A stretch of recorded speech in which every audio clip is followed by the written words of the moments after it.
विश्वास साहब अपने आप को भाग्यशाली मानते थे। कारण यह था कि उनके दोनों पुत्र आईआईटी करने के बाद लगभग 1 करोड़ रुपए का वेतन अमेरिका में प्राप्त कर रहे थे।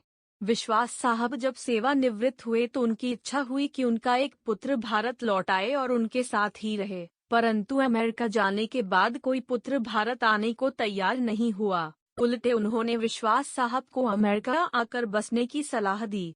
विश्वास साहब अपनी पत्नी भावना के साथ अमेरिका गए, परंतु उनका मन वहां पर बिल्कुल नहीं लगा और वे भारत लौट आए। दुर्भाग्य से विश्वास साहब की पत्नी को लकवा हो गया और पत्नी पूर्णतः पति की सेवा पर निर्भर हो गई। प्रातःनित्य कर्म से लेकर खिलाने पिलाने, दवाई देने आदि का संपूर्ण कार्य विश्वास साहब के भरोसे पर था। पत्नी की जुबान भी लकवे के कारण चली गई थी। विश्वास साहब पूर्ण निष्ठा और स्नेह से पति धर्म का निर्वहन कर रहे थे। एक रात्रि विश्वास साहब ने दवाई वगैरह देकर भावना को सुलाया और स्वयं भी पास लगे हुए पलंग पर सोने चले गए। रात्रि के लगभग 2 बजे हार्ट अटैक से विश्वास साहब की मौत हो गई।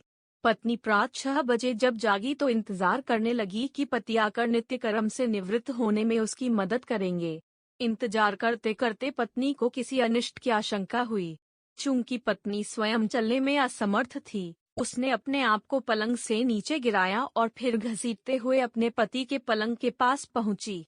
उसने पति को हिलाया डुलाया पर कोई हलचल नहीं हुई। पत्नी समझ गई कि विश्वास साहब नहीं रहे।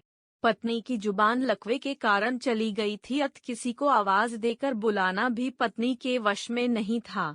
घर पर और कोई सदस्य भी नहीं था। फोन बाहर ड्राइंग रूम में लगा हुआ था। पत्नी ने पड़ोसी को सूचना देने के लिए घसीटते हुए फोन की तरफ बढ़ना शुरू किया। लगभग 4 घंटे की मशक्कत के बाद वह फोन तक पहुंची और उसने फोन के तार को खींचकर उसे नीचे गिराया। पड़ोसी के नंबर जैसे तैसे लगाए। पड़ोसी भला इंसान था। फोन पर कोई बोल नहीं रहा था, पर फोन आया था, अत वह समझ गया कि मामला गंभीर है। उसने आस पड़ोस के लोगों को सूचना देकर इकट्ठा किया। दरवाजा तोड़कर सभी लोग घर में घुसे। उन्होंने देखा विश्वास साहब पलंग पर मृत पड़े थे तथा पत्नी भावना टेलीफोन के पास मृत पड़ी थी। पहले विश्वास और फिर भावना की मौत हुई। अर्थी दोनों का साथ साथ निकली। पूरा मोहल्ला कंधा दे रहा था, परंतु 2 कंधे मौजूद नहीं थे जिसकी माँ बाप को उम्मीद थी। शायद वे कंध एक ही मात्रा करोड़ों रुपए की कमाई के भार के साथ अति महत्वाकांक्षा से पहले ही दबे हुए थे। लोग बाग लगाते हैं फल के लिए, औलाद पालते हैं बुढ़ापे के लिए, लेकिन कुछ ही औलाद अपना फर्ज निभा पाते हैं। अति सुंदर कहा है एक कवि ने, मत शिक्षा दो इन बच्चों को चांद सितारे छूने की। चांद सितारे छूने वाले छूमंतर हो जाएंगे। अगर दे सको शिक्षा दो तुम इन्हें चरण छू लेने की। जो मिट्टी से जुंगे रहेंगे, रिश्ते वही निभाएंगे।